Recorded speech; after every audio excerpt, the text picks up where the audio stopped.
All right, we are live with another weekly show of the brunch show. I've got to get that name down one of these days.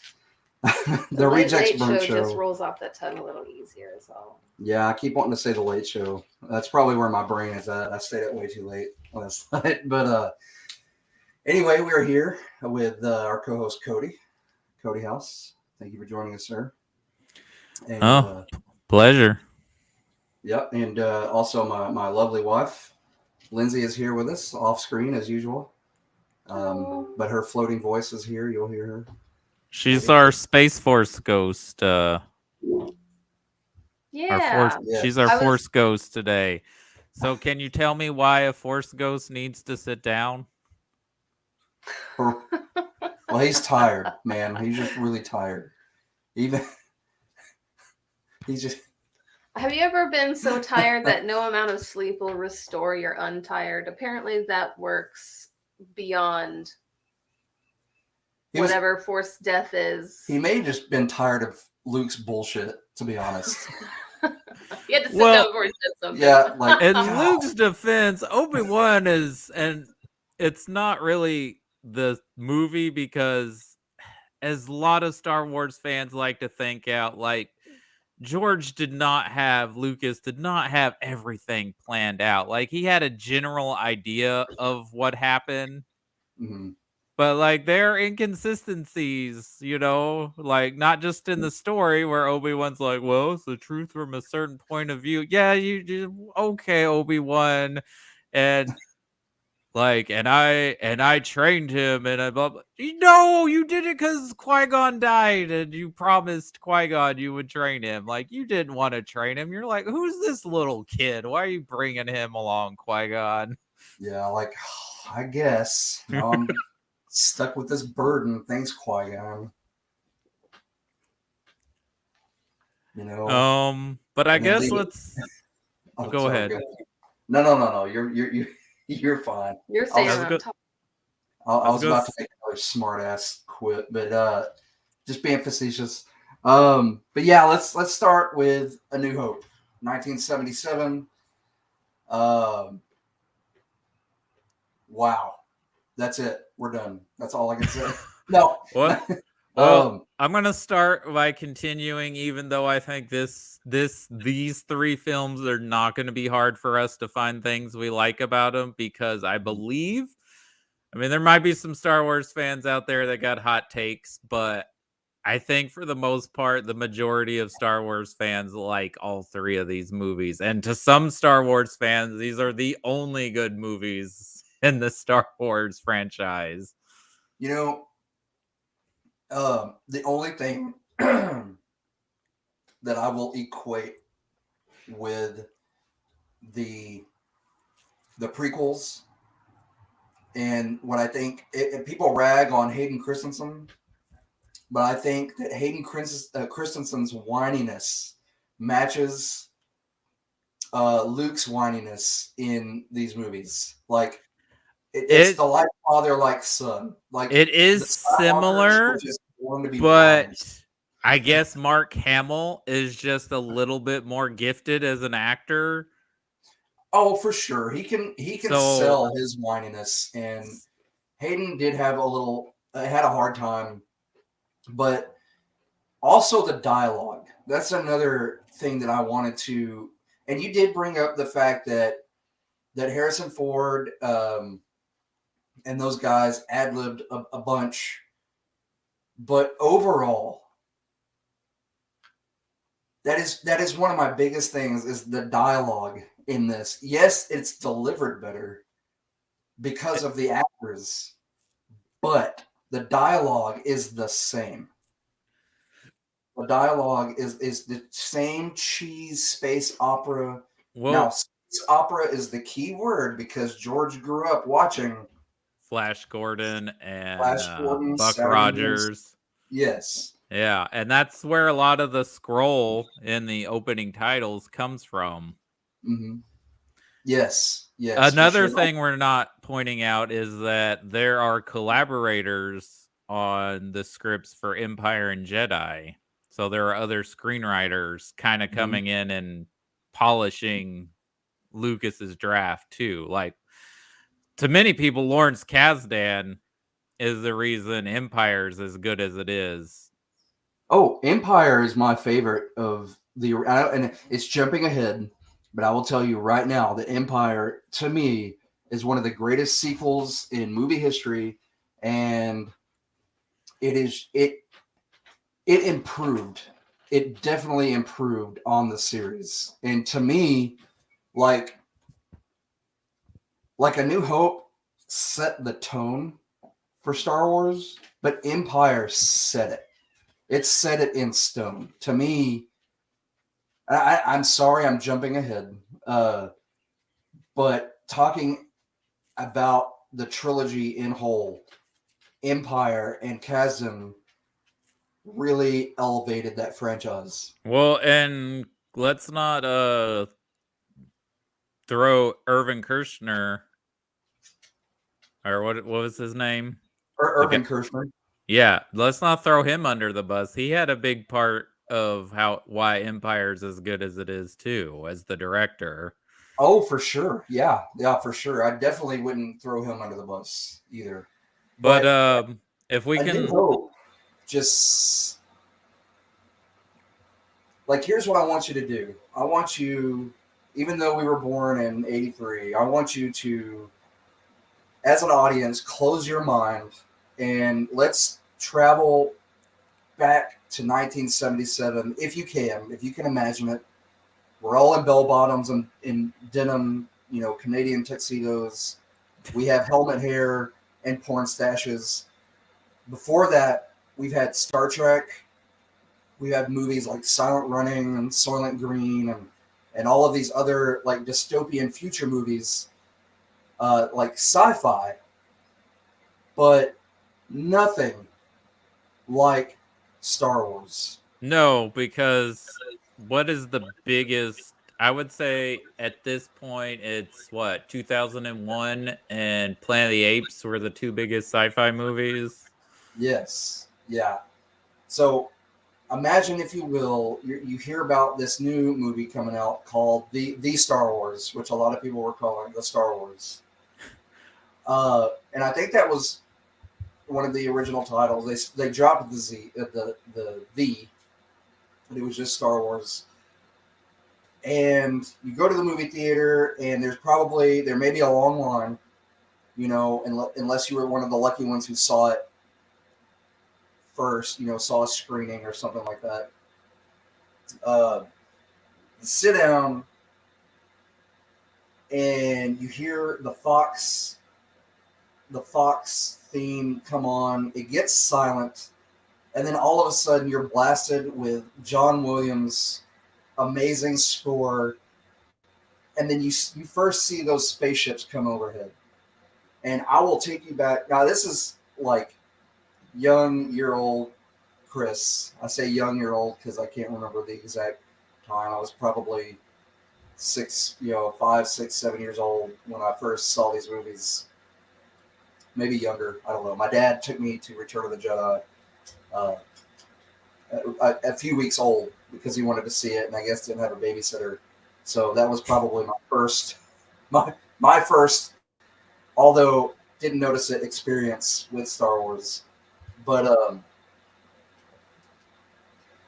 I don't know, man. It's hard to explain. Like, I'm a huge Trekkie, but Star Wars to me, like as a kid, was just balls to the wall, like just straight up awesome. From the time those ships fly overhead to the time that Han flies in and saves the day, I was just entranced. And to this day, being almost 39 years old, every time I pop on a Star Wars, especially the OG trilogy, and I see that Fox logo come up and it gets quiet, I still get chills and butterflies in my stomach and that body tingle.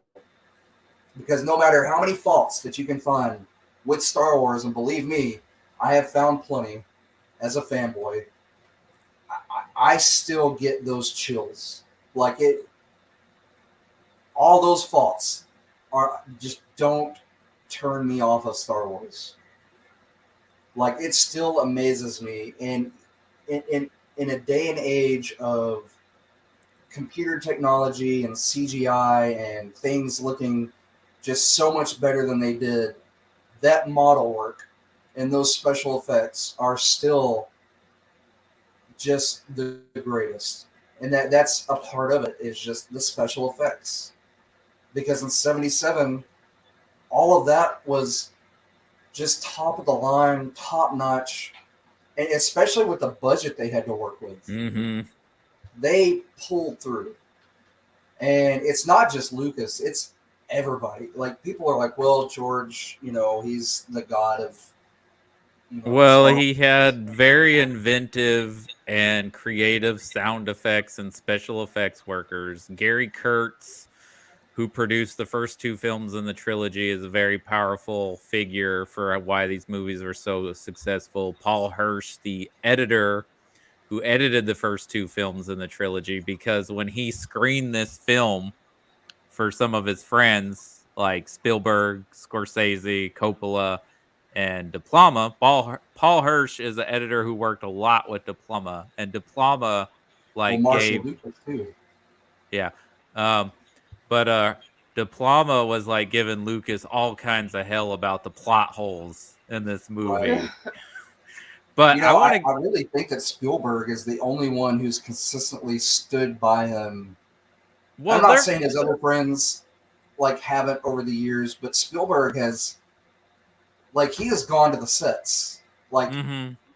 Lucas was going to the set of Close Encounters, Yeah, and they actually had a bet of which movie would be more popular because Lucas felt like, well, Close Encounters is a real movie. Like yeah, it's gonna appeal to everybody. And Spielberg's like, yeah, but your movie is gonna be fun. Like people are gonna want to go back and rewatch your movie like over and right. over again. And you know what, people? I'll point it out right now. That's what friends do. Good on them because they But both they support each other's movies well, like and that. Lucas kind of saved Spielberg's career with Indiana Jones because Mhm. 1941 almost destroyed Spielberg's career.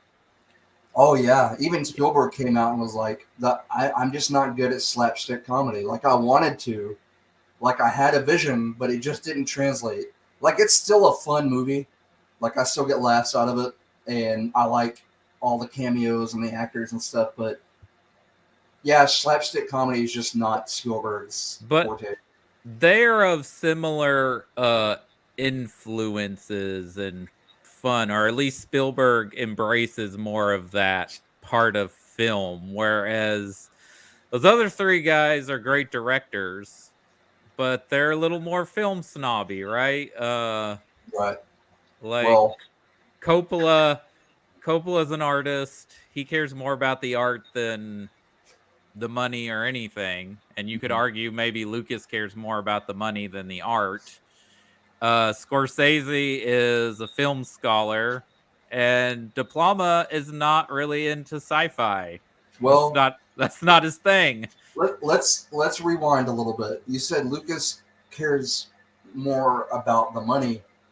I'm I just don't think saying you could that's argue that. I'm not saying you. that's You could correct. argue, but I do want to point out that I think Lucas was thinking ahead because he's always kind of rebelled against the establishment and the studios. So I really think that he was smart in getting the toy licenses because Oh, he he's wanted to set absolutely a himself up. genius for that. He's And like, I've got to dumb set on myself Fox. up because I'm not always going to have the backing of, you know, Ladd Jr. and all those other guys, and I'm not necessarily in favor with them. Plus, he used that money. He gave everyone stock Mm-hmm. in that it became so big. He gave everyone gifts of stock into that movie, and like I know Lucas is not perfect, but we could also let's look at Skywalker Ranch. he built that place as a retreat for filmmakers, and it is still in use today. Mm-hmm. Like filmmakers from all over go because there is it's like a retreat. He has places to stay. There's a massive library that, which is another thing that I love. He I can't remember which studio it was, but they were getting rid of their library, and he was like, "No, I'm going to save these books because these are books that had notes from Cecil B. DeMille and like all these other famous directors, uh, studying for the Ten Commandments and Moses and all that." And he's like, "I'm going to save these. This is history," and that's what he did. He built a massive library. I don't say massive, but he I don't know. I just think he's done good, and I know a lot of people rag on him, but I think he's done really good. Like as far as setting people up and helping people, like helping filmmakers, Sharing the wealth, spreading the wealth around. yeah, sharing the wealth. Like I don't know. I would like to argue with someone who truly believes that he was just in it for the money. Like I really think that he cares, but I think it kind of falls under the category that maybe he knows he's not the best director. That's why he's just kind of behind the scenes and he lets other people, because, we could look at Red Tails, the last Well, he didn't movie he direct that, directed right? He just produced that. or produced it, but it wasn't that great. I think he had more of a hand in that than because the dialogue in that felt very Star Wars and the action in it felt very Star Wars. So I think I think every movie, like even Indiana Jones, if Spielberg hadn't been there, I'm pretty sure the dialogue and everything else would have felt very Star Wars. So he has these great ideas, but he has other people to balance them out. And I think that's what makes this original trilogy stand out. Not only because it was groundbreaking and they'd never seen it before, but because there are more collaboration. Mm-hmm. And love or hate the prequels, those are all Lucas. So you're seeing the strengths and weaknesses of his talents in those films. Yeah. But let's keep doing this, even though I don't think it's going to be hard for these three. But let's point out what we like about each movie. So with the original film, there are two things I love about this movie. And there's many things, but one, and I don't know if younger people know this, but if you can find the theatrical cut of this movie, it is not called A New Hope. It is just called Star Wars. Mm-hmm. And it is a standalone movie on its own from beginning to end. You don't Right. know there's going to be a sequel if you don't know anything about Star Wars at this point. In 1977, people walking out of the theater didn't know there was going to be another Star Wars movie. And the other thing I love is that it kind of, maybe, I don't know, I might have had the bug already, but I'm pretty sure this is what got me into sci-fi and fantasy. Right. I have to credit, I really do have to credit, I know this is going to be sacrilegious to a lot of people, but Star Trek is what got me in. But if it wasn't for Star Trek, I don't think I would have sought out more sci-fi. Like, because they were close together. I remember watching both of these close together. And to me, it wasn't like, oh, well, I like this one more. Like Star Wars had the toys. Star Wars, that's what got me more hooked to Star Wars. No, I take that back. I mean, it wasn't just the toys, but the toys were a big part of it at that age. Because I could reenact my adventures with Luke and Han and everybody with my action figures. Star Trek did have toys, but it wasn't until, later on, until around 93, 94, that they started having a lot of toys come out. They had a few, but they were scarce. And Star Wars had the corner on the toy market. But toys were a huge part of my childhood, so that helped. But it was just everything. It was the spectacle of it. I remember my dad, like, because I used to rent my copies from the from the library before I got my own copies because I kept them checked out. It was a toss up between me and my cousin. Like we got into it at the same time, so he would check out like he would have A New Hope checked out, and I would check out like Empire, and we'd just switch out like back and forth. And I remember even the librarian was like, "Guys, you got to give someone else a chance to like check these movies out." And I was like, "Well, then you need to buy me my own copies, man." So that's all. But that's probably when my mom was like, "Okay, he needs his own set," because you know. but but yeah, it was just. It's really hard to narrow down what I just absolutely love because I love everything about it. And I think I probably pointed out what got me, and it was the spaceships flying overhead. It was the special effects. It was the fighters. It was Han, shooting first, and the score. The score was that's probably what got me into soundtracks was the score to this movie, which is beautiful.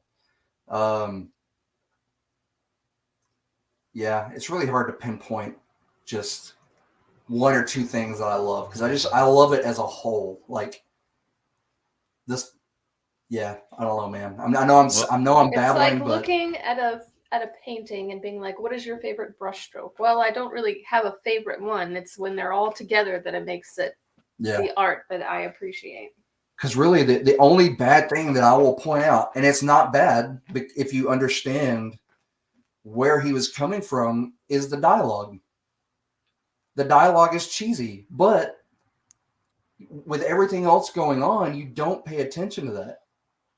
You're amazed at the fantastical world you're building it. I think the other thing that this movie is it's a perfect popcorn movie. Oh yeah. Yeah, it is. It is. It is. You're right. It is the perfect popcorn movie. It's probably the original popcorn movie. Well, Because yes. like you don't have. There's not a lot of downers like Empire or Return. It's all on a high note. It's all adventure. It's all throwback to Flash Gordon. Even the scenes with Vader, they're supposed to be ominous, and yes, he is frightening, especially as a little kid. But it's not Rogue One Vader, where you're like, holy shit, he really is frightening.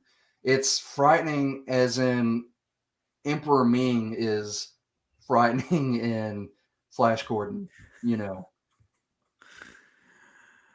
It's a fun frightening. I know that may not make sense to a lot of people, but it's not a nightmare inducing frightening. It's he's the bad guy and I know it. Like he's badass. Well, I think Jaws is credited as being the first true blockbuster, but I think this movie kind of creates the blueprint of what Hollywood is still trying to replicate with every summer movie that comes out, right? It's like, well, what did Star Wars do? That's what it needs to be. It just needs to be a fun blast from beginning to end for 2 hours, and then we want people to come right back in and go see it again. Right. Yeah, I remember my dad. Yeah, my dad said he went. I remember him saying he went to see it and just absolutely loved it. He said I went out. I left the park. I left and zoomed around the parking lot in my little VW, pretending I was a TIE fighter. He said I just absolutely loved it. He goes, it was just fun. It was there was nothing else like it.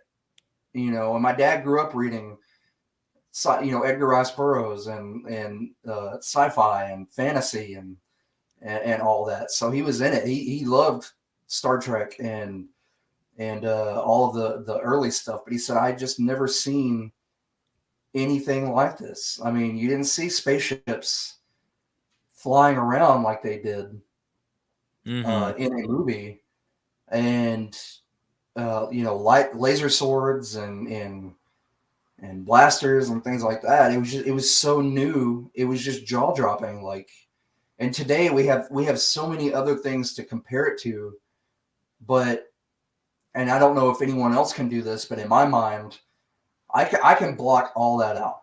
I can go back and be like, man, just imagine what it was like in 77. And that's probably the feeling I get every time I sit down to watch it. Because I push everything else out of my mind.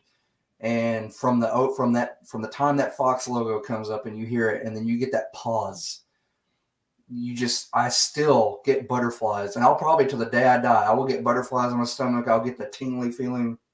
And it takes me back. It's pure nostalgia. It takes me back to 5-6-year-old Chris, popping that in for the first time and being like, holy shit, my little mind is blown.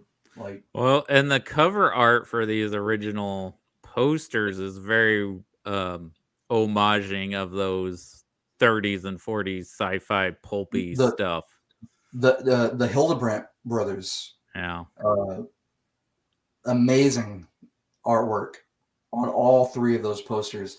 And skipping ahead, if you're lucky enough to find a Revenge of the Jedi teaser poster, lucky, hang on to that, because they had started, the original title for Return was Revenge, and they had already marketed it like that and sent out teaser posters. And then he was like, well, Jedi don't revenge. Like, he was like, I don't know why I did that. Jedi do not seek revenge. That's a Sith thing. So, which I wonder how the studios felt about that. You're like, really, George? Like, we printed out all of this merchandise with revenge, and then you just now telling us. But the spaceships. That's another thing. They were dirty. They were, because this is before Alien. This is before I watched Alien and really branched out. But the space, everything just looked different. It looks lived in. It's immersive escapism, because you're like, I can see this is all clearly, it looks pre-existing and not like, oh, that's a kid's toy that they spray painted and all brand new and white and shiny and Federation. I'll put it that way. It didn't look like Star Trek. It looked, like Lindsay said, it looked lived in. Well, I think that there are two other influences we're not bringing up, and one of them is mythology, just mythology itself. Like, Lucas copied basically Joseph Campbell's book, A Hero's Journey. That's what he did with this. And then the other thing is the Akira Kurosawa influence with those samurai movies, because that's worn-torn feudal Japan. And it's not just the similarities between the Jedis and the Sith and the armor. He uses the transitional wipes that Kurosawa did to go from one scene to another. That fight sequence in the cantina is straight out of Yojimbo, which, did you guys know he wanted Toshiro Mifune to play either Obi-Wan Kenobi or Darth Vader? Yeah, he was a huge fan. I like the fact that they got to meet later on, and that he didn't see Lucas as just copying him.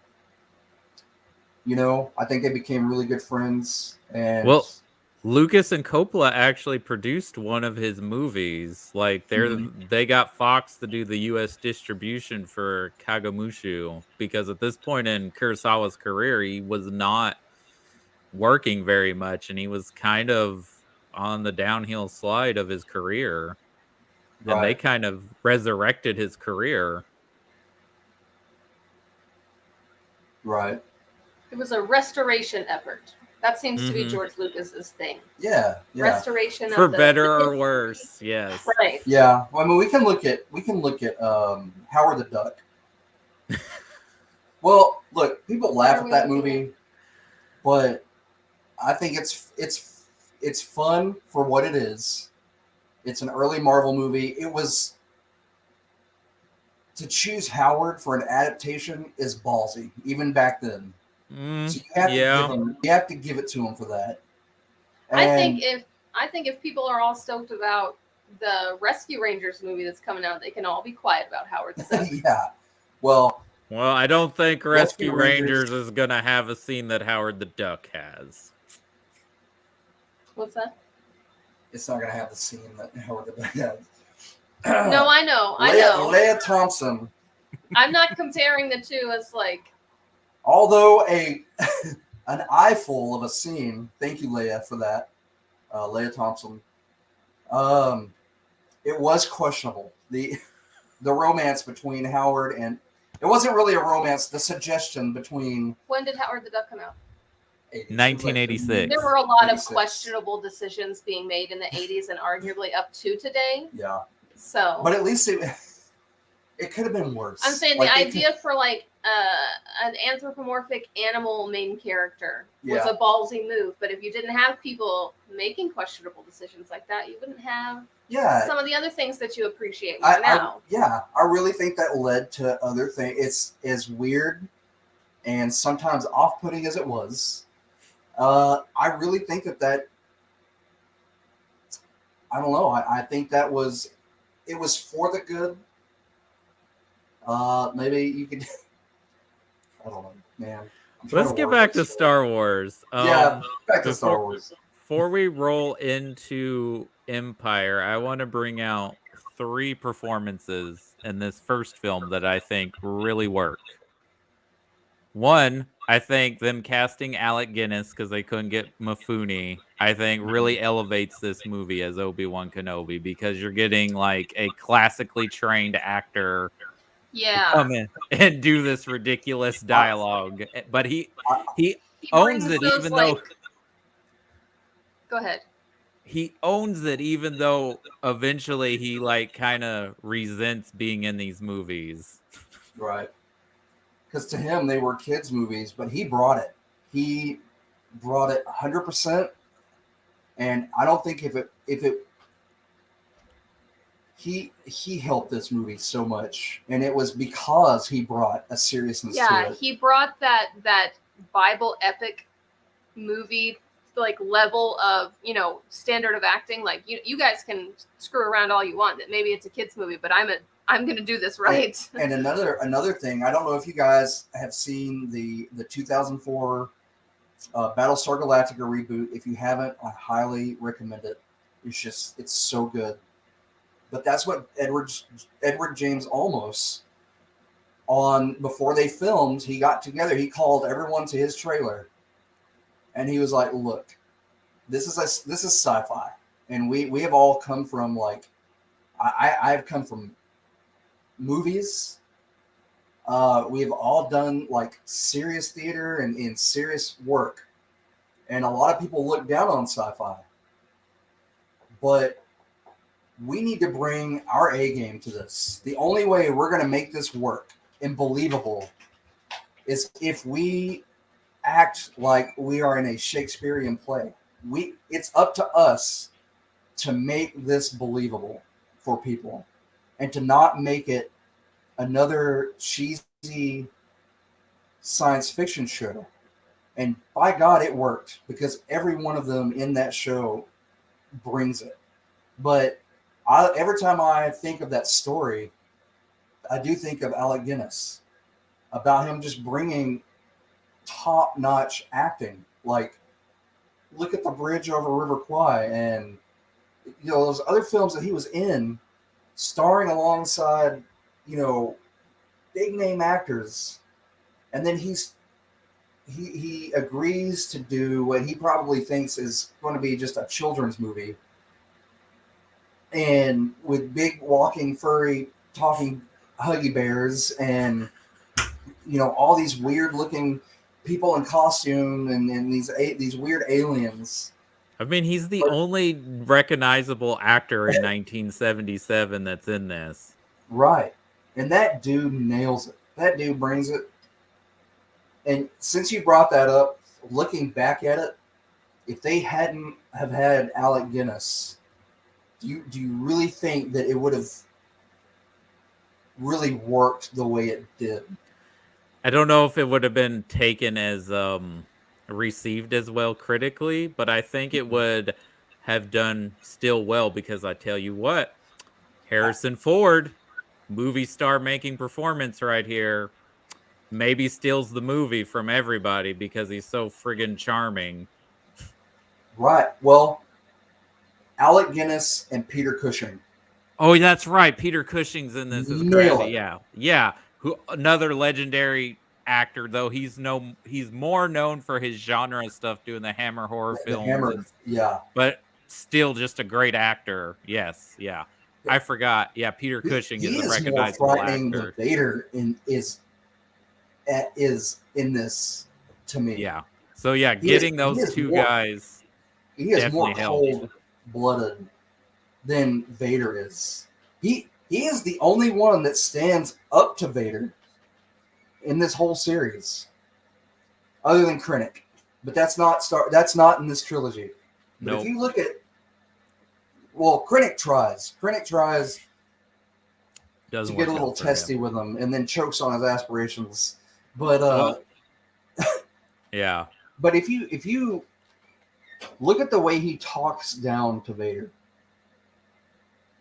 and the way he's so nonchalant, like, I don't care who you are, you're Emperor's whipping boy.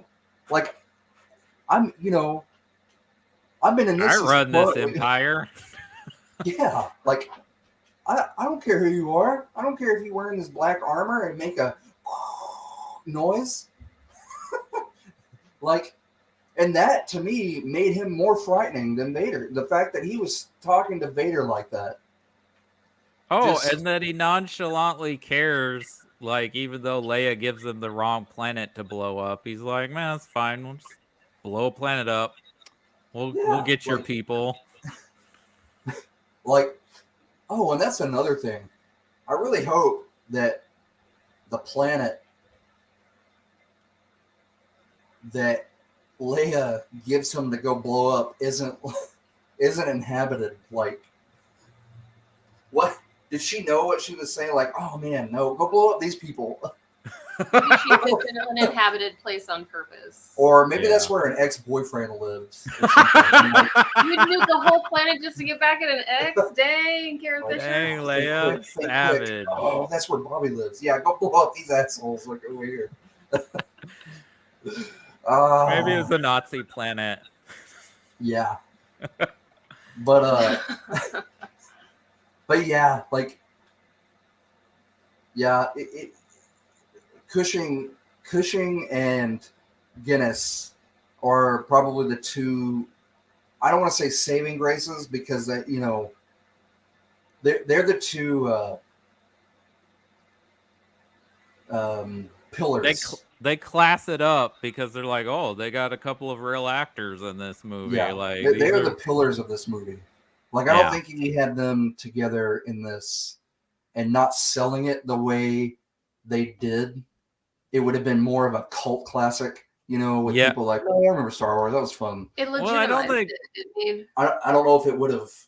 I don't know if it would have been a part of the world lexicon like it is now. Like, maybe not, but I don't think Peter Cushing was being like snooty about being in this movie because of all the cheesy horror movies he had done. He was mostly known as a genre guy to American audiences. But that dude sold it in the Hammer films too. Yeah. I mean, those British people just bring their game. Yeah. They're professionals. And I know this is we're getting into the prequels, and that's one thing that I don't think we did mention was Dooku. Christopher Lee? I'm pretty sure we talked about Christopher Lee. Have the same name? Well, no, we did, but the fact that he was also a Hammer. Well, they did so many movies together. But look at Christopher Lee. Look at the prequels and the dialogue and the acting. Christopher Lee brings his A game and makes a great villain. Like, he is a pillar in the prequel trilogy because he is such a great and a classically trained actor that has stabbed, murder you in your sleep, and strangled people with piano wire in his days of the service. Espionage. Yeah. So, I think it's a combination of the established look of the, like we talked about, everything looks lived in. It looks like it was pre-existing before you get into it, and like those actors bringing that legitimacy to the film that made Star Wars. Like if B movies and sci-fi movies had kind of more support and backing and were taken more seriously instead of treated like, oh, these are cheesy and cheap and easy to make and they just got to be shiny and loud so people will, go see them. Right. I think it was just like the treatment of it as a serious project, as a serious film, that made Star Wars as blockbustery as it became.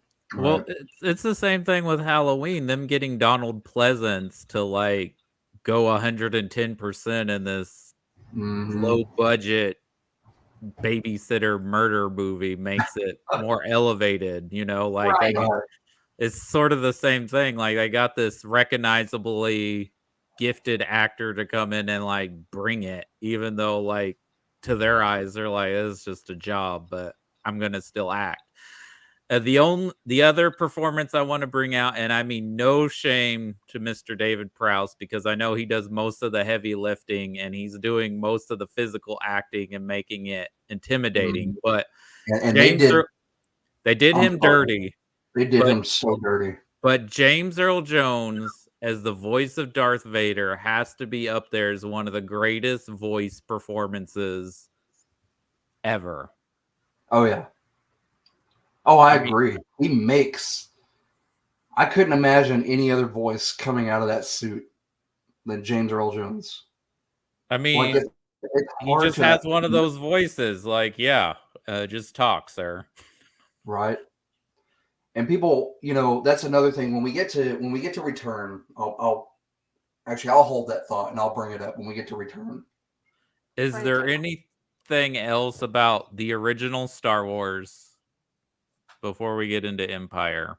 Because I know I kind of overshadow Hamill and Fisher, but we can talk about them throughout these three films. But as to me, the standouts are Cushing and Guinness, Ford, and then James Earl Jones.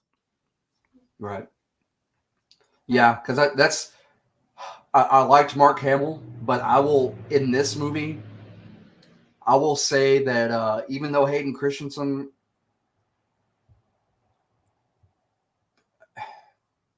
needed some work, he got the Skywalker wine down really, really good. It's the sad boy. That's me emo stuff that Skywalker is. Their whole legacy is very dramatic. Because look at Luke, and then I was going to go to Tashi Station. Speaking of Hayden Christensen and Star Wars, have you guys been seeing the publicity for Obi-Wan Kenobi show? It looks like Hayden Christensen has more chemistry with Ewan McGregor than he ever did with Natalie Portman. Maybe that's the problem. Maybe that's what was so hard to believe about it. Yeah. I don't blame Hayden, man. I think he got the raw end.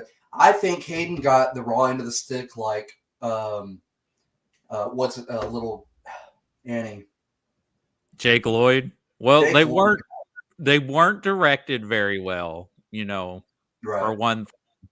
And Lucas didn't cast the strongest actors for what he needed for these performances. Right. But again, I think I will chalk that up to we're picking out the strongest performances in A New Hope. Let's look at Carrie Fisher and Luke and those dudes. Okay, you can equate them to it's the writing. It's the writing and the direction. Okay, but guess what Empire has that Attack of the Clones doesn't have? Writing and direction. I mean, direction. Chemistry. I guess obviously the chemistry was all over the set for those two, but oh my god. So was cocaine. But cocaine was a catalyst for chemistry, Christopher. It just speeds the reaction. Hoth was a metaphor, okay? Oh man. Hoth was a metaphor because apparently cocaine was rampant on that set. And but it's all over the place, and I love that Empire goes there. They're like, we're gonna separate our heroes. We're gonna have Luke's journey as a hero, but then we're gonna have this romance going on because obviously it's a trope in Hollywood and in storytelling. But if you're watching the original Star Wars, because Lucas didn't have everything made up, you would think, okay, Luke and Leia are gonna hook up, right? Yeah. That's because he's the hero. Right. But I don't know if like they already had their natural chemistry or Lucas or someone was like, I don't know though, this Han Solo guy is really popping. Like, well, I heard it's the that bad boy archetype. It's the anti-hero. right. Feel feelings. I heard that they had some romantic. Yeah, I mean, Yeah, that's what I heard like- too. But I don't know if like that did it or it was just like they seem to have natural chemistry, like they're back and forth. And yeah, it's the classic trope of like, oh, I shouldn't fall for this guy because he's not good.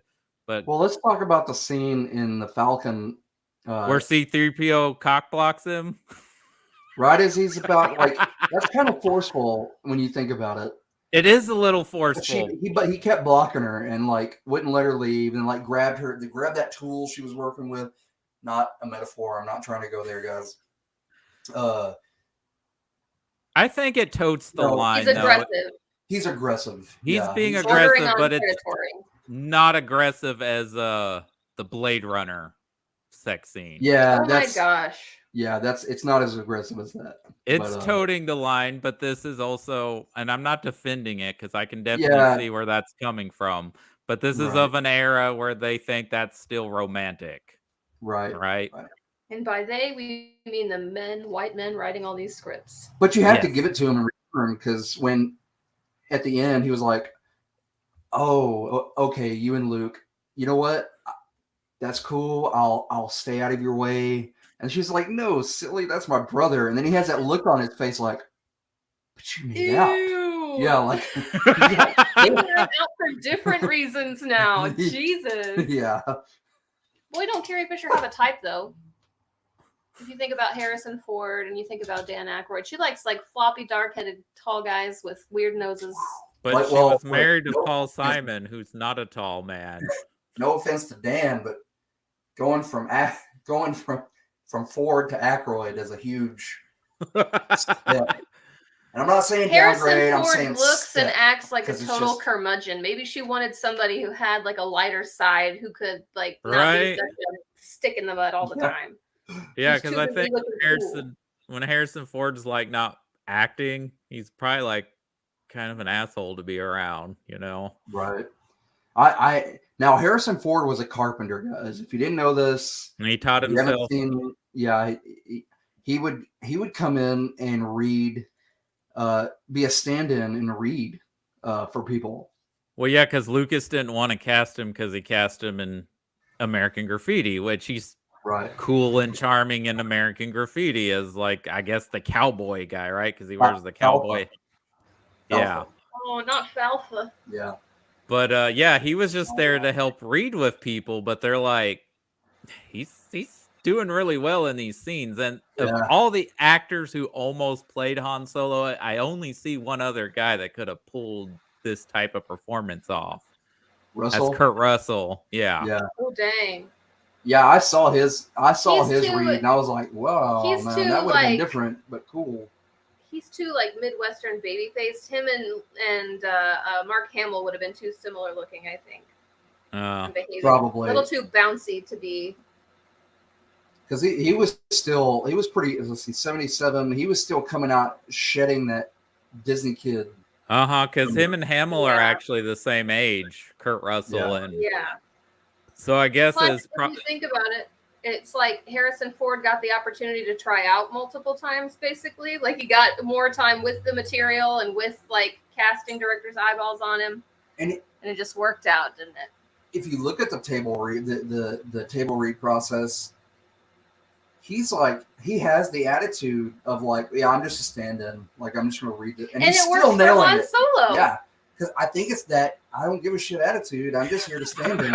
Is what got him that? Like, I'm just here to be cool and Yeah, read I'm just here to be things. What's cool. that? You want me to be in this movie? Whatever, I read, guess so. and I can build with these hands.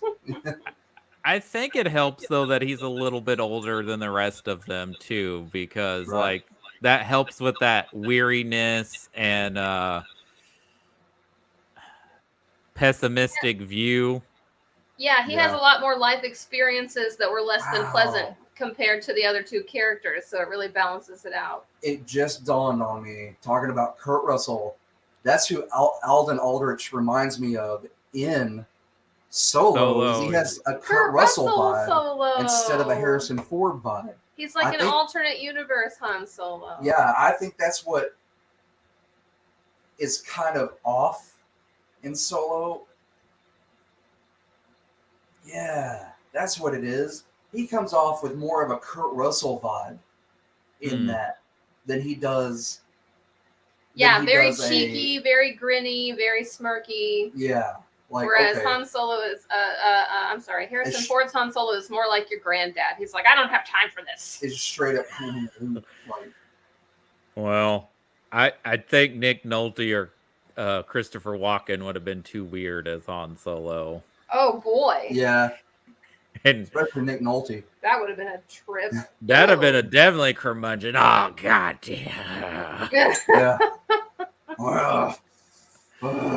But as charming and as cool as Han Solo is, and they ad-libbed that line, I know, because it was supposed to be "I love you too," but Kasdan and Ford were like, Han Solo wouldn't say that. Yeah. And Lucas hated it. But when they screen test it, people just loved it. So it's like, oh, it's got to stay in the movie. Oh, I still use it today. I mean, who doesn't?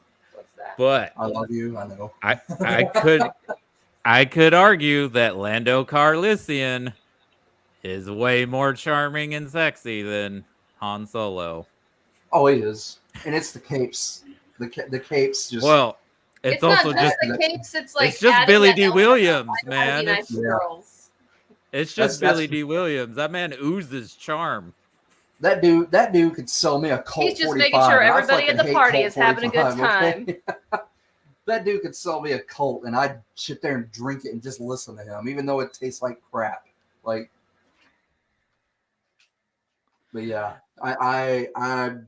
He has that natural like party host abilities. Like, you doing good? You need a refresher on your drink? You having a good time? Great. Well, how's the music in here? Are you comfortable?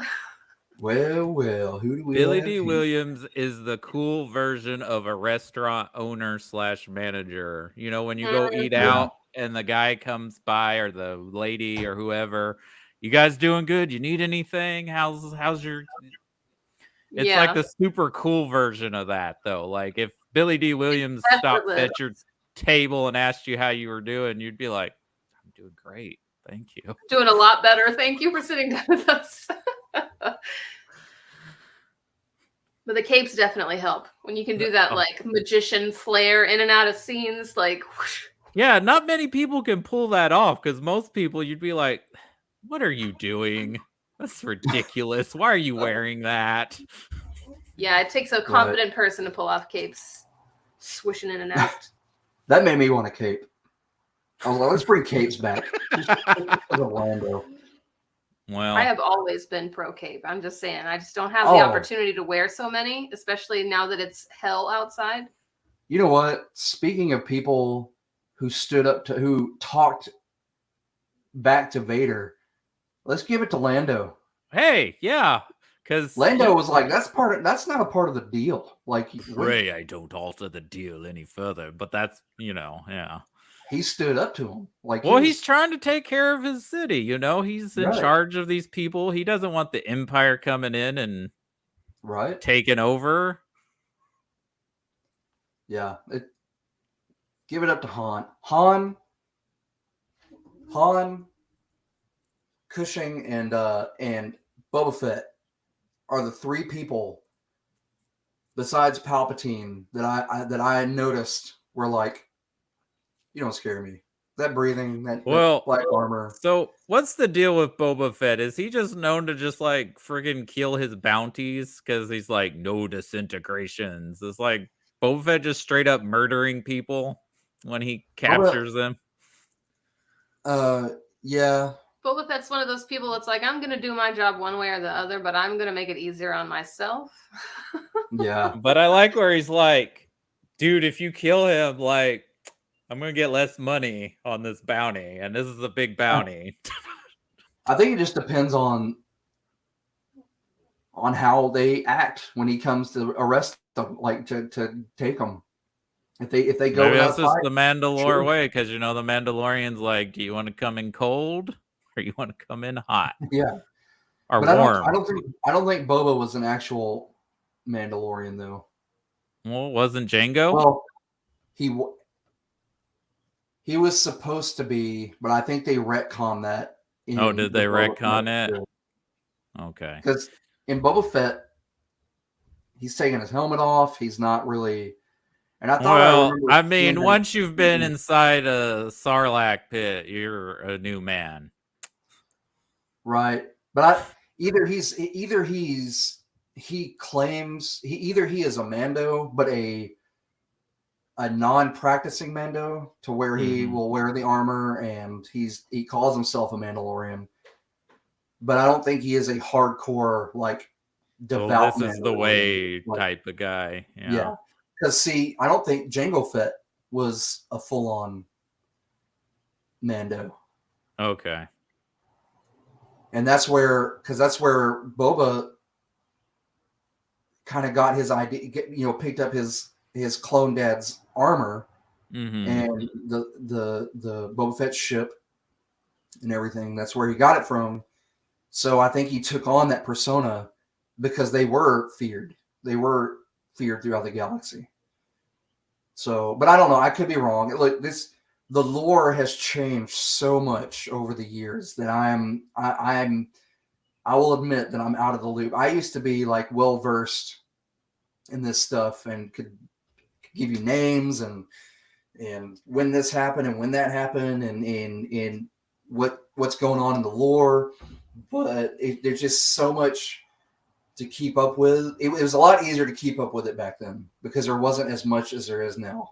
And Disney has come in, they've changed and retconned a bunch of things. So guys, forgive me. You'll have to go if I'm wrong. Someone please correct me and let me know. Oh, it's the internet, Christopher. You don't even have to ask. But from what Someone's already looking it up. They are already telling you. Right. Like, you're so wrong. Like, sorry guys. I'm like 10 years out of the loop. Okay. Sometimes the internet is less of a fountain of knowledge and more like a fire hose to your face. Yeah. I think we had to bring another performance to highlight in this movie. And it's clearly voice work and puppetry, but Mr. Frank Oz as Jedi Master Yoda.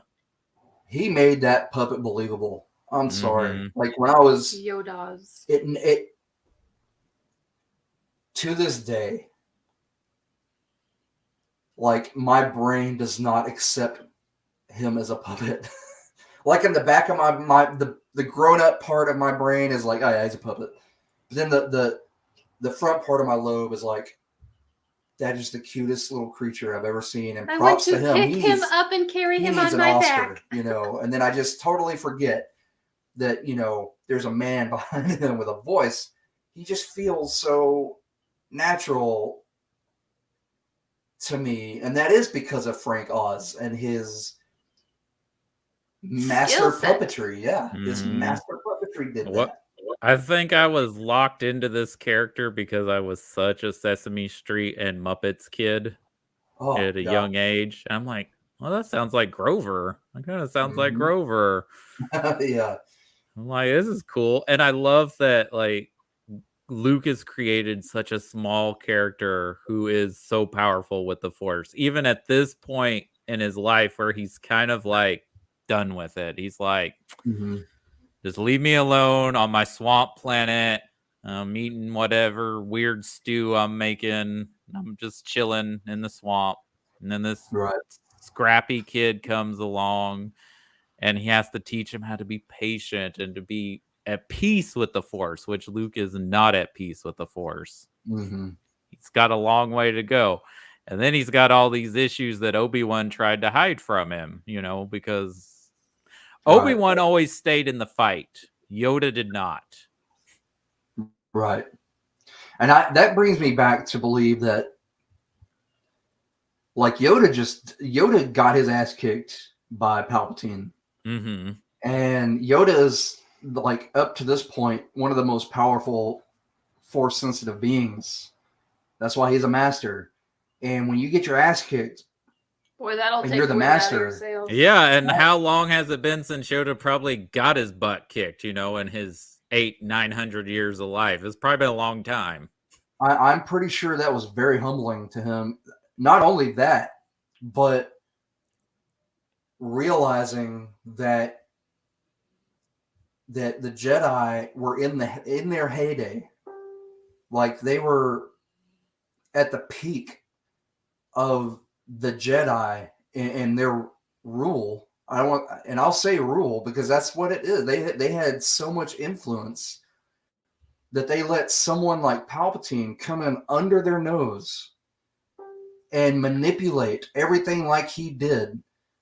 And not only is that a huge embarrassment, but you got all of your people, like all of you helped get everyone wiped out. And you were supposed to be able to foresee this, and you didn't. You know what? You just brought up a good point of probably what's an issue with you when we talk about it next week for The Last Jedi, because Luke has a speech about that in the movie. But we'll talk about that next week. But I probably made my own point talking about that, and that's one of the issues I didn't like about Luke. But we'll get into that because the reason why I have issue with it is because of the way he was set up at the end of Jedi. But he experienced so much drama and failure between that 30-something years. But we're talking about Yoda and Luke right now. And it's just a great character and a great invention, and he's just so lovable. And I'm going to say this, there have been way better lightsaber battles in the prequels and even in the Disney sequels, but there is no lightsaber battle that has more dramatic heft than the battle between Luke and Vader on Cloud City. Oh yeah. I will chalk it up to the score. One thing.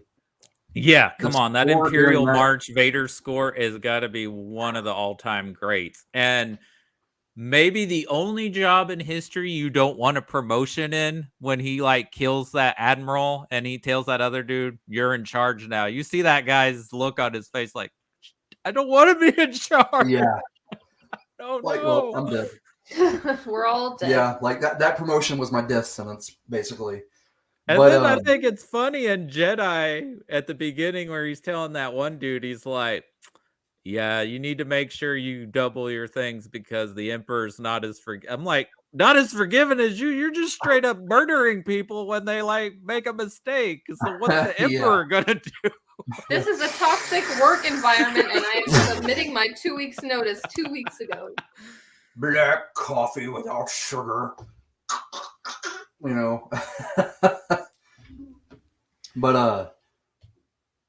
But talk about Luke going in, basically baiting the trap that Vader sets for him. Yoda tells him that. Yeah. And just being over your head and not prepared at all to fight someone this powerful. Vader just hands him, beats him down to where he's hanging off of, an abyss, and then gives him that emotional gut punch. Yeah. Which apparently we should have all known was coming, because in German, according to Pitch Perfect, Vader means father. Yeah. So it's literally his name. Yeah. that whole dynamic, that whole scene is fantastic. Like, because he runs off half cocked, like, and Yoda's telling him, like, dude, you don't need to do this. You're going to get yourself killed and everybody else. And again, that felt very Anakin. Like, well, you see it in Attack of the Clones, where he's like, he rushes Dooku, and he pays for it because he's impatient and he's cocky. And Luke is the same way. He gets a little bit of training, and he's like, "No, I got this. Yeah, I got this the rest of the way. I can figure it out. Like, I've had enough that I can figure. Who needs instructions? I'm a dude, And then he pays for it. He loses a hand. Han gets. Well, that happened before him. That was for the trap, but the city is overrun, and it ends on a down note. And that's one of the reasons why I absolutely love this movie. It starts on a down note where they get trampled on Hoth, and it ends on a down note where he loses a hand and they have to flee. And Han's gone. And Han's gone. C-3PO's been blown to hell. Yeah. Like, you're like, what? Wow, how can this get any better? How can this get any better? And then not confirmed, but I think Luke already knows Leia is his sister because he force talks to her. Right. Like he must already has a feeling or has figured it out at this point. Yeah. Yeah, I think you're right on that. I think maybe it was the kiss that just didn't feel right. He's like, ooh. But they kissed again at the beginning of this movie, and he's all like, yeah, that's like grody. Yeah. And he's like, oh yeah. Oh, wait a minute. Tasted like sister. Kissing a relative. Ew. Wait a minute. But the first movie is a popcorn movie, and this movie kind of creates the mythology of the franchise. Like, it builds, it creates a mythology. It's dramatic. There are emotional stakes. Like, Star Wars is a great sci-fi movie. The Empire Strikes Back is just a great movie. Period. I will go so far as to say it's a masterpiece in sci-fi. Absolutely. Like, out of that trilogy, Empire is just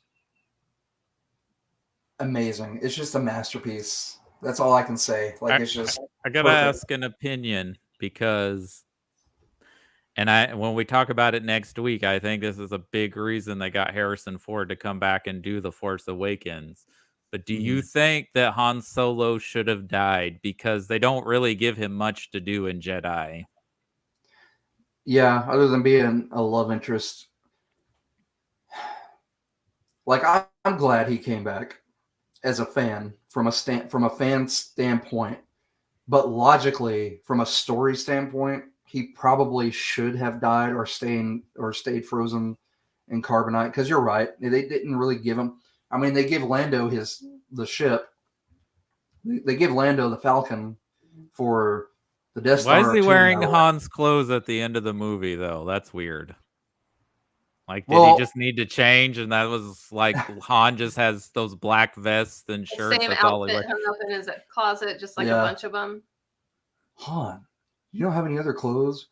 Well, that's just, more thought process I have to put into dressing myself. So I'm just going to have all the same. I don't have any spare brain cells to worry about that. It seems more like something he would do. Like, yeah, maybe he needed to change, but also he's going to be so mad when he finds out we wore all his clothes. Chewie, this is going to be great. Either that or he shit himself on the way out of the Death Star because he thought he was going to die. And he's like, I got to change, guys. Well, I mean, Chewie did choke the shit out of him. Yeah. Well, because, you're flying out of the Death Star and you see the flames coming over the cockpit and you're like, well, time to take my last shit, guys. We're out of here. And then you make it out and you're like, oh, well, I want to borrow some of your clothes. It's interesting because now I'm thinking of that scene in Solo where she's trying on all Lando's capes, and he's probably like, "Oh, are we trying on each other's clothes then? Now that I got the Millennium Falcon back, Yeah. I'm gonna try on your clothes." I saw what you guys were smooching in my cape closet. Well, we don't want to know what he was doing with his robot. True. Very true. But Lindsay, what do you like about The Empire Strikes Back? Gosh. I don't know. I really like again, it's the what's your favorite brushstroke of a painting kind of question, because it's really like single elements are great, but all together is what makes it something that I keep wanting to rewatch. Mm-hmm. Let me think about that question for a little bit. Sure. Not too long. Right before we roll into Jedi, Chris, did he decide to give episode 4, the original, before Empire came out, or was it after Empire came out? Because I know it was like on a home video release that they changed it to A New Hope. You know, I'm not 100%. I know he had outlines for these movies. And I want to say outlines because, again, he probably did not have a plan exactly on how to work them in. So I don't know. I want to say it was probably Empire and Return. And he's like, well, the original probably needs a name. So A New Hope, you know. So I don't know. I'm not 100% on that. Like, I'm pretty sure I knew at one point. I'm sure it's been mentioned in one of the many documentaries that I've seen, but right now I just can't. I can't pinpoint it. All right, I'm gonna refill my coffee. So you guys talk about what you like about Return of the Jedi. Well, I like everything about it. Start talking. Give the man time to fill his drink. It gave us the AT-ATs. It gave us the Millennium Falcon flying through the asteroid field, which feels like some of my favorite kinds of video games where you're like flying and dodging and right, or any driving games with obstacles. Those are so fun. Gave us Lando. It gave us capes. It gave us gave us a little bit of everything. So I don't know. I like it. Wait, he said. I like it all. Are we talking? We're talking about Return already right now. We're about to go into Return. Okay. Well, he said talk about what you like about Return, but we're talking about Empire. I figured out what I like about Empire the most, and it's mostly the diversity of environments. Like you get to go to so many different places in the galaxy. I think I've said this about other Star Wars movies. We talked about this already, but like it's not the desert planet. It's not the cold darkness of space. It's everywhere. You get to see, you know, Yoda on Dagobah and the foggy, swampy, marshy, and then you get Hoth, the cocaine metaphor planet covered in snow. You get, I don't know. I just like going all those different places. That's the part of the adventure that, yeah, maybe it's because I've been stuck in Texas for most of my life that I'm just like, I really appreciate other kinds of scenery. It's so hot now that Hoth is looking really great. Ooh, yeah, it does. Yeah. I tell you what, though, I have walked through when I first moved to Ohio I lived there a year, and I moved in the middle of January. Not a smart decision. And walking in that snow, I felt so alone, and I was like, I really hope a snow monster doesn't like just pop out and try to eat me right now, because I was feeling much like Luke Skywalker trying to tread through that snow.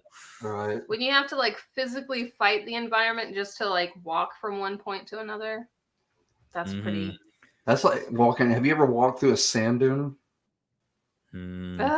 Your feet sink like my thighs are just thinking about it. Yeah, it's like it will tire you worse out. Than lunges. Yeah, it feels like if that extra sand when you sink and you lift out of that sand, it feels like you're lifting weight. You have weight strapped to your legs. Yeah, when you're treading through sand. So I'm pretty sure snow might feel the same. It's pretty similar. So I can see. I think Jedi is still a really solid movie, and it's a lot of fun. But I can see why this is considered the weaker one of the three, and why I agree with you that Lord of the Rings is a better trilogy, because I don't think there's that downfall in quality. Right. And I think, and I'm not dissing Jedi, but I think the issues people have with the prequels is kind of in this movie too. I can kind of see that. I can But kind I of will see that. tell you what really works in this movie and is probably the best part of this movie is the whole Luke, Vader, and Emperor stuff. That stuff is just amazing. Yeah. And I really appreciate that Ian McDermott knows just how much overacting to do for this character of the Emperor. And he knows exactly how much extra sauce to put on that sandwich. Oh, he does. I am so glad that they got him to come back for Senator Palpatine in the prequels to set up that character. Like, and I will argue that Palpatine in Return is way better than he is in Rise. Well, we'll get to that, but again, I feel like Rise is such an afterthought and like not knowing what to do because it didn't go the way they wanted and they changed directors because the director made a bad movie because it's kind of weird that we live in a universe where people want a Colin Trevorrow version of a movie now Yeah. I because it oh, go ahead. Go ahead. because people don't like him even though he directed a $1 billion movie, but I am not a fan of Jurassic World. I feel like that movie is a product instead of a movie. Like a toy It's a commercial popcorn almost. movie. Yeah, but not like in the Star Wars way though. It's just like I'm No, watching no. a commercial. The first Jurassic World I was okay with. It was the second one that just totally It's went like the off the whole movie is rails. shot just for a trailer, not to actually be like Yeah, a cohesive end product. yeah. The But yeah, Jurassic, the not getting on Jurassic World. Anyway, go ahead. but yeah, all that stuff is great. I love Jabba's palace. I still am disturbed at what it would have looked like had David Lynch directed this thing. Right. Yeah, I absolutely I love Jabba's palace bit. Um, I loved the space battles in this. Yeah, there's a lot of space battles. I really think that they were like, okay, we need a big sequence, like, we need to outdo ourselves. And I really think that that space battle, now don't there are so many other great qualities in this movie, and that lend to it. But man, those space battles are great. They are awesome. It was like Rogue One level space battles with just dogfighting and them weaving in and out of star destroyers and then going onto the surface of the Death Star 2 and inside of it was just awesome. Like that's probably one of my favorite parts in Return of the Jedi is just that whole sequence, waiting for the shields to come down. They're holding off all these fighters. They're like, well, we're not going to last long, so let's get in close. And then they are like skimming over the surface of these star destroyers, and they're being swarmed by so many fighters. It was just so freaking cool. I loved it. I got a Even question. even even better than the Care Bears. I got a question. Yeah. Why did Boba Fett stay around? He didn't need to. He got paid, I assume, for delivering Han Solo. And is he just a huge Max Rebo fan? He just wanted to check Max Rebo's band out? Because, I mean, Max Rebo's cool, but, like, Boba Fett Right. didn't need to stay around. Like, Well, from what I understood is he took jobs and bounties from Jabba. Mm-hmm. So he's sticking around to make sure there's not any work here before he makes the effort to go somewhere else. he was probably like, hey, I just had a massive payday. I'm going to get a little alien tail, get some junk. My ship needs to refuel. There were lots. I don't know. I mean, it's the loose. way you make it to Friday payday and you treat yourself just a little bit. Yeah, it's loose reasoning. And that's another thing. Lucas did not like Boba Fett. He did not like. That's why he killed him off. Why didn't? Well, he was supposed to kill him off. And fans he was one of the coolest characters that just had like the smallest screen time. But I think that mystery is what made him cool to fans. And like, I didn't hate the Book of Boba Fett like a lot of people did, but like, talk about another thing that didn't need to exist, right? Yeah, because there's Grandpa Fett in Book of Boba Fett. But Grandpa Fett should have been ruthless. I'm sorry. No, I like Grandpa Fett. He's nice to animals and he's nice to babies. I'm here for it. And teenagers, wayward teens. You can be nice to animals and still dislike people. I mean, I'm that way all the time. I mean, that was pure pulp, him coming out of the Sarlacc, and then I loved him like becoming basically a sand person and him like trying to bring justice. Like he becomes a reformed person. You mean like an Avatar? Yeah. Kind of. But I like... Except he's not a shiny white guy trying to make everybody's lives shiny and white. I love that they brought Cato Bane back and they had like basically a spaghetti western shootout. That was cool. That was very cool. But I felt they did him a little wrong too, because Cad Bane was a badass, and then he's old and tired, like, sheriff, and then he gets shot. He's like, what? I kind of expected him to go out a little bit tougher, a little bit fighting back harder, maybe a little bloodier. I don't know. Like, you're talking about George Lucas hating Boba Fett. It's like when a DM spends a long time creating a story and players attach to some like random NPC, and he's like, no, that's not what the story is about. And they're like, he's our new champion. Yeah. Well, I gotta kill him now. Yeah, I have to murder him in the worst way. Yeah. I did like that they let him crawl out of the Sarlacc pit, because that originally came up in a book, and then it was weird, and then like I heard he crawled right out of the Sarlacc. Yeah, like, oh man, that dude crawled out, and like but we just didn't have a visual of it. And then blew it up. Yeah. That scene made me cringe. And I'll tell you why. And then we'll get back to Return. The dude floated his ship right above it. And he was like, well, I need to look down in there. And then the tentacles come out and grab him and like hold the ship in place. And then let's go back to Return.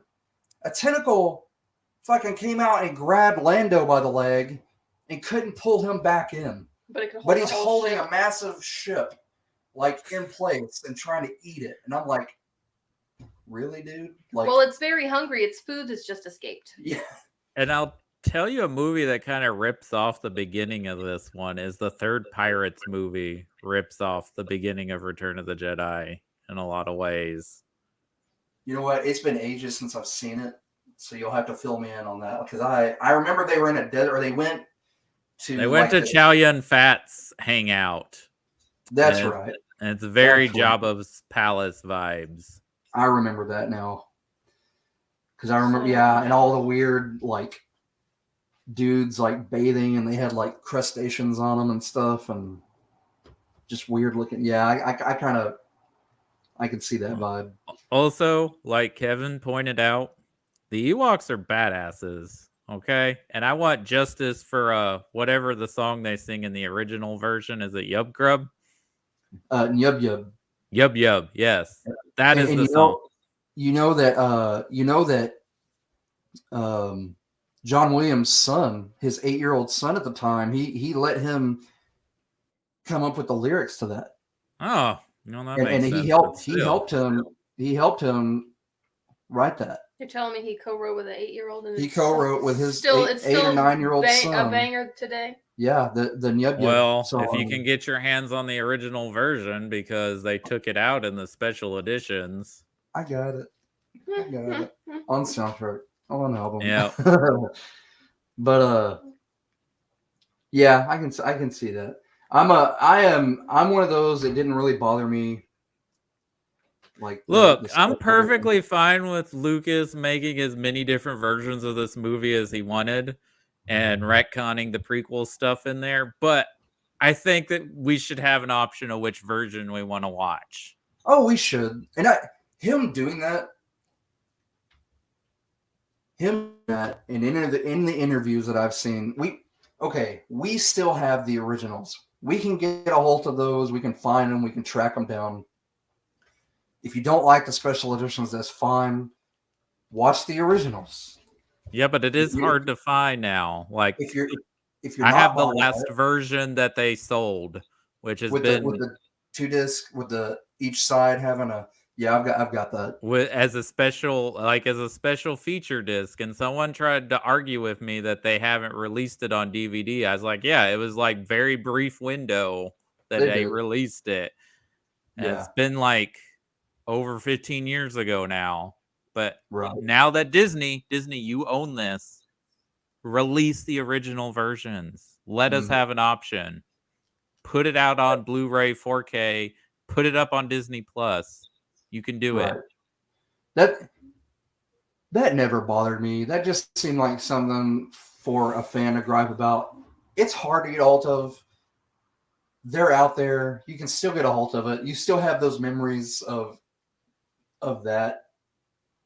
Him going back to his movies and making the changes that he wanted to originally do, but didn't have the budget or the technology, I thought was cool because we got to see what he originally wanted to do. But I also know that in the back of my fan brain that I also have the originals because those are dear to my heart too. Like those are, I don't think it takes away from the artist or anything. Like it's still there. It's physically there. We can still enjoy it. That's where my memories stem from. Are from the original cut of the films. Like I will never lose sight of that. That will always be near and dear to my heart. But I also thought it was cool to go back and see, like, oh, well, that's what he wanted to do with this, I or will say the first time I watched him, I thought it was cool. But mhm, as he kept tinkering with them more and more, it made me like it just made me like sigh. And for a long time I had issues with Star Wars, and it wasn't mhm, really till the new one came out in 2015 and I went back and mhm. watched the Clone Wars series that I kind of like was like, okay, I like Star Wars again. Like, Yeah. but Well, your view and your taste and your like it matures with you because It changes. okay, Jar Jar. When episode one came out, I was like, man, Jar Jar. My best friend since kindergarten is quoted, and I've got the newspaper clip and the Tyler paper because we were interviewed for the Tyler paper because we were first in line for episode two. He brings, or it was episode three, and he brings up like, well, at least Jar Jar wasn't in there, and we were laughing at it at the time. But even now, he's like, well, I kind of wish I hadn't made that statement because But when Jar you Jar doesn't know bother me now. or Like I'm understand older. better, you do better. Yeah, you but did we understand, and know at that point yet like what Ahmad Best was going through? we No, didn't. of course We not. we didn't, and that's another thing. Like I'm beyond. I as a fan, like something may irk me or I may disagree with something because I do it in Star Trek and I definitely do it in Star Wars, but it's not going to turn me off of not loving a property And because you they don't want to did do that for other something. people. Because I have the original versions or I have another version that I can go and watch if I don't like what he's done over here or who's done what with this over here. Like I've still got that, and New stuff isn't going to take away your enjoyment of the new, old yeah, stuff. Exactly. like the Disney trilogy. Man, when we get onto that next week, the way you hear me, it probably sounds like that I don't like Well, those. Like Chris, I but want I want you, and if you need to take notes, I want you to do it. Even if you don't like any three of these movies, I want you to find something you like in each one. no. There are things I like in each of them. Like I don't like was Rise and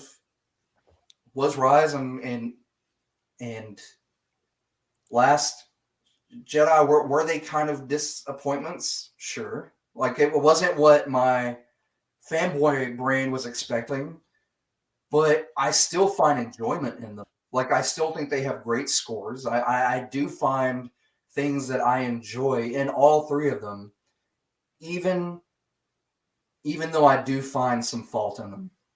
And the same can be said with the prequels. The same could be said with these. Yes. Even though there's not as much. The difference is with the original trilogy, you didn't have any expectations because you hadn't seen anything like it yet. Right. It wasn't a universe. Yeah.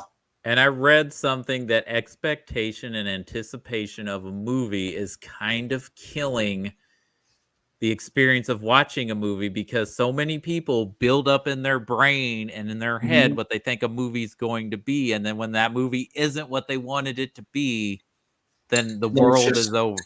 Then it's done for them. It's them, and anybody who likes it is dead to them. That's and just that's a toxic mindset. That's going to restrict your enjoyment of so many things. It is. You know what saved the new ones for me? My kids. No joke. That wasn't going to say that. Well, no. I was going to say some character's name. No, I'm not joking. Like seriously.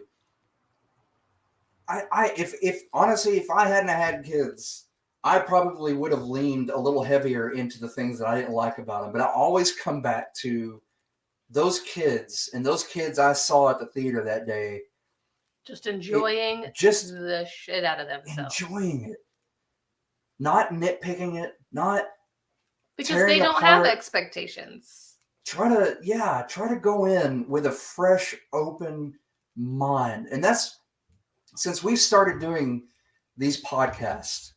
That's what I try to have that outlook on movies now because I was becoming that person. I was getting to the point to where I would look at a review and be like, oh well, everyone else is saying it's crap, it's probably crap. Instead of finding out for myself, and that's what you should do. You should find out for yourself. Don't listen to the critics. Don't listen to Rotten Tomatoes, which has been, in my opinion, freaking wrong 90%. Okay, I'm going to bring it up again so people understand this. Rotten Tomatoes, as a website, is not giving their personal opinion on a movie. Right. They are an agitator. They take the good reviews, they take the bad reviews, and they calculate the percentage of and that's basically telling you how many critics gave this a good review. That good review doesn't mean, like, if something is 95% on Rotten Tomatoes, that doesn't mean every positive review gave it like 4 or 5 stars. Right. And if something is 40 or 30%, that doesn't mean every reviewer gave it 1 star. Right. And I'm guilty, just like just now. I use Rotten Tomatoes as an example, but you're right. They are an in-between. They are and then you've got, dare I say it, I'm just going to lump them all in together. You got Snyder Bros who review bomb movies that drive down the reviews, and that in turn makes people that influences people's opinions without them even going to see the movie. And it's insane. Like, just, I've run across people who are like, well, I haven't watched the new Star Wars because I saw the prequels and they were shit, and the new ones just look too woke. They're Disney woke and all this other stuff.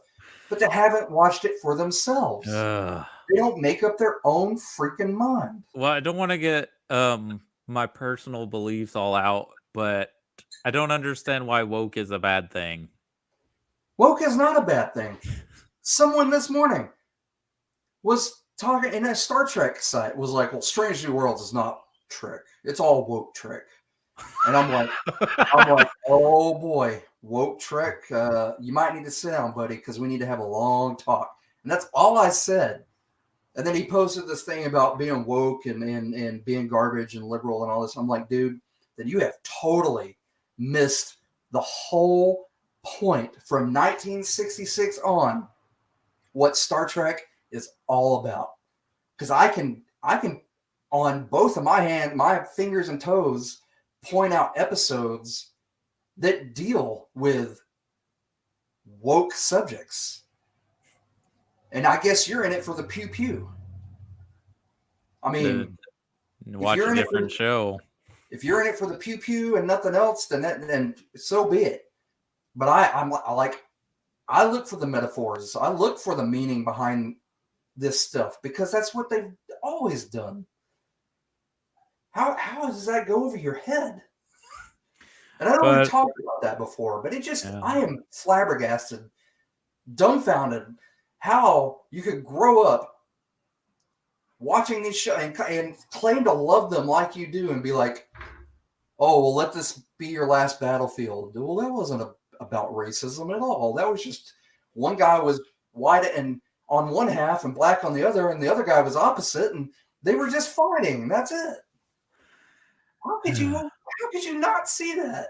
Anyway, I'm sorry, guys. I'm getting off my soapbox. But I think this is a satisfying conclusion to these 3 films. I don't think it's quite as good as the first 2. I think Lucas kind of got more in power, so he kind of like didn't have as much collaboration because I know Gary Kurtz didn't produce Jedi. I know Paul Hirsch didn't edit Jedi. Kasdan was still around as a screenwriter, but he basically dropped out of the Directors Guild for whatever was going on with Empire because he wanted Spielberg to direct this, and they wouldn't let him wouldn't let Spielberg direct it. Right. But it's still a fun movie. It's still a satisfying conclusion, and we probably haven't praised her enough. But Carrie Fisher not only is awesome as Princess Leia, but she was a real badass in real life because she was also a script doctor. Like she worked on so many scripts and was a hilarious lady. Like she was like a comedian, even though she wasn't considered a comedian. Right. She had so many issues, but man, she was a saint. I mean, I won't say a saint, but she was just a good person in general that could take especially later in life, joke about the own issues that she went through and suffered through, and not in a demeaning way, but a more of an empowering way of like, yeah, I had mental issues and I still have trouble with mental issues, but I was able to overcome them in a way. Like after a really long time, I sought help out. I knew that cocaine and popping pills wasn't going to help it. And Mark Hamill, he didn't go on to become a movie star after these, but he's had a credible career as a voice actor. And from his social media presence, he just seems like a really nice and solid dude, and he doesn't seem like he hates having to deal with fans or talk to fans. Like he seems like he's very gracious and appreciative, and he embraced it, and not like Harrison Ford or even Carrie early on. Like she even admitted that she didn't like it. She didn't like the attention. And it's probably because she was going through the issues. I think we got to shout out Peter Mayhew, Anthony Daniels, and Kenny Baker too for their great work of basically nonverbal. Well, Anthony Daniels is voice acting, but right. Kenny Baker and Peter Mayhew basically nonverbal acting. And honestly, C-3PO and R2-D2's got to be one of the best comedic duos in film. Just even with beeps and bloops, you can almost understand what he's saying. That's great chemistry, and it's basically just a one-handed conversation because we don't know what R2-D2 is saying. Right. Sometimes we can kind of get like what he's saying, but we don't really know. But so that's just and hats off to Anthony Daniels acting like he's like hearing exactly what's being said. Right. But But and I know a lot of people had issues with the Ewoks when this came out. There were a bunch of people still to this day. They were like, "Well, the Ewoks were just a toy marketing ploy. Like that was straight up for the kids." But those Ewoks were badass. I'm sorry, they they took on brought the the Empire Empire. down. They're playing with the skulls of stormtroopers. Yeah. And another thing, people were like, "What about all those traps that were just already there?" And I mentioned this last week for the people who did not know and who have not seen Caravan of Courage or the Battle for Endor. Those traps were there because there was a giant, a species of giant that lived on that planet, and they would hunt Ewok for food. So they had built these giant. That's why they lived so far up in the trees, because they were higher than the giant folk that lived on that planet in the vicinity. So they had to protect themselves, and that's why they had these traps already there. So when the Empire came through, it was just extra food for them. I'm sure, food opportunity. But yeah. Anyway, there's that little tidbit. If you didn't know, because I know people are like, well, those giant logs that were there, and the two that like smashed the ATST, the chicken walker. They got those put up really fast, but it's kind of an unspoken thing. You've got to watch the Ewok. You don't really have to watch the Ewok movies, but it is a nice little tidbit that fills in that info. If you were really hung up on it, like some people are. Wow. I think the Ewoks are cool. And I'll mention this next week, but I'm so glad. I wish they had given him a bigger part, but Wicket came back. Warwick Davis came back as Wicket. Wicket W. Warwick is his full name, named after Warwick Davis. And Warwick Davis's real son got to come back and play Wicket's son, Ewok's son. So I thought that was really cool. I know it was just like a fan service cameo, but I enjoyed it because I do love the Ewoks. So yeah, these movies are wonderful. They change cinema for better or worse. There's pros and cons of both of Star Wars' success in the world of film.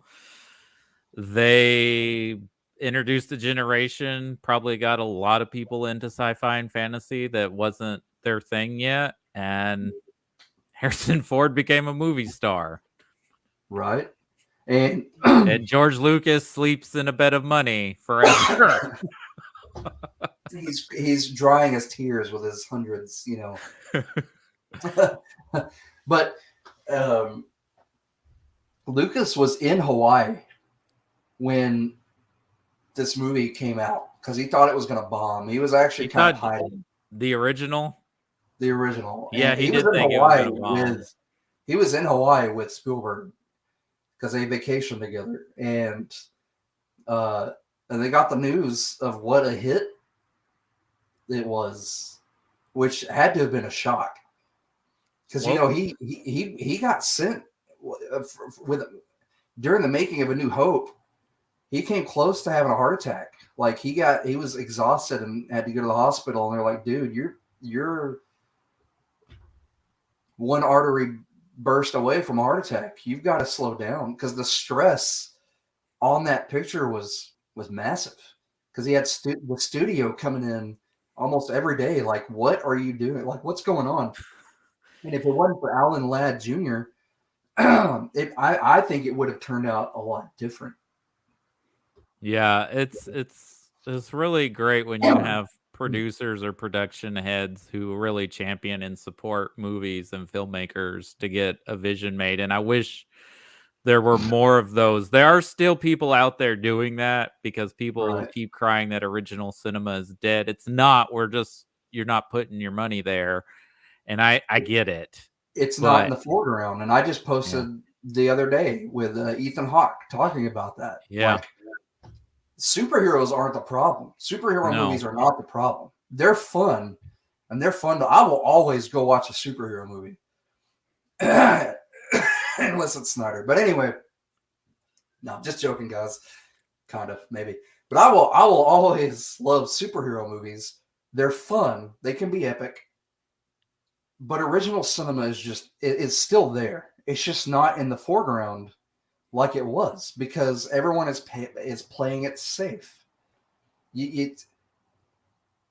Nowadays, you almost have to play it safe because there have been movies come out here in the last couple of years that I have thought were just amazing and original and something different, but they didn't do great or they didn't get a wide release because the studios were like, I don't know, it's not Batman or it's not Iron Man, we got to make sure we're rolling in the dough.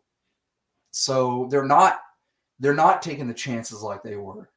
So it's not superhero movies' fault, the fault of the superhero movie. It's the fault of the studios. And it's not like they don't have the money to do it. They've got the money to do it. They can make it happen, but they're just not doing it. Well, Right. and we're playing it safe as an audience too. And I'm not saying that's the audience complete fault. Like I said, I get it. It's expensive. Yeah. It's you got to make a decision, and 9 times out of 10 we're going to go see these bigger tentpole films because we feel like that's a bang for our buck, and we feel like these Right. smaller movies, well, I can wait and watch this in my house because basically we have theater style televisions now. Bingo. Yeah. Bingo. And we have 9,000 options of watching stuff from home too. Like, right. There was a time in my early 20s that I lived at the movie theater. I'd drive to Tyler. I'd get off work from the school at 4:00, go home, shower, change, drive straight to Tyler, and I would do that twice a week sometimes because it did feel like there was so much more. And this is before, excuse me, guys, this is before Iron Man came out. This is before the superhero movie boom.